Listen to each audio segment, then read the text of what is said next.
A joint report by Climate Debate UK and the Together Association says a small number of the world's billionaires are shaping the UK's air pollution policies. Ben Pyle, the author of the report, says no one really pays attention to the details of global and national climate politics. So he brings it down to how the big picture affects a normal person.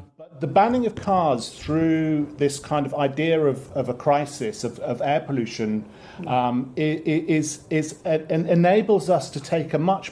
It shows the rest of the politics in microcosm. It allows us to look at climate politics through just one very little example of people overstating risk and demanding quite draconian policy interventions to mitigate that risk, but actually having no foundation in science.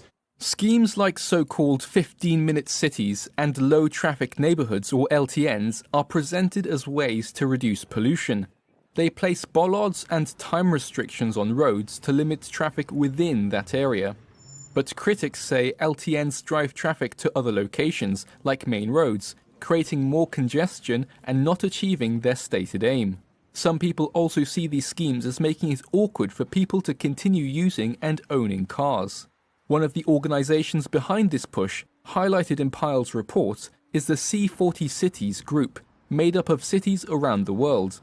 Economist Catherine McBride said it's a problem that people don't have a choice about the group's aims. We've got the C40 Cities, which is about 96 cities around the world, but only one in the UK, which is London, which have also pledged to change the lifestyle of their population without actually ever asking their populations.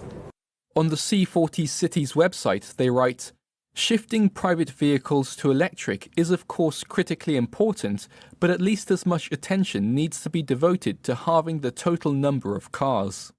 The issue McBride raises is that no one voted for this. No one was elected on a promise to halve the total number of cars. Pyle's report found that C40 Cities is funded by billionaire philanthropists such as Michael Bloomberg, and that other similar climate groups are also funded by wealthy backers.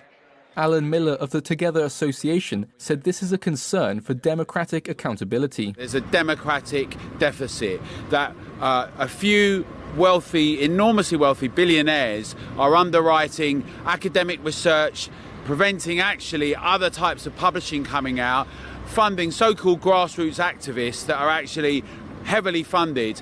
So people talk about big oil all the time, but nobody's talking about these few billionaires that dominate this arena. He added it's essential people know about it.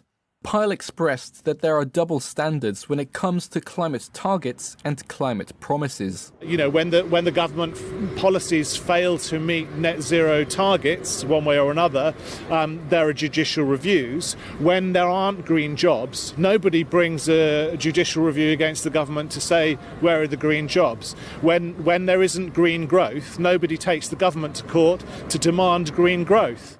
He said all of this needs more scrutiny. And in particular, Pyle says the initiative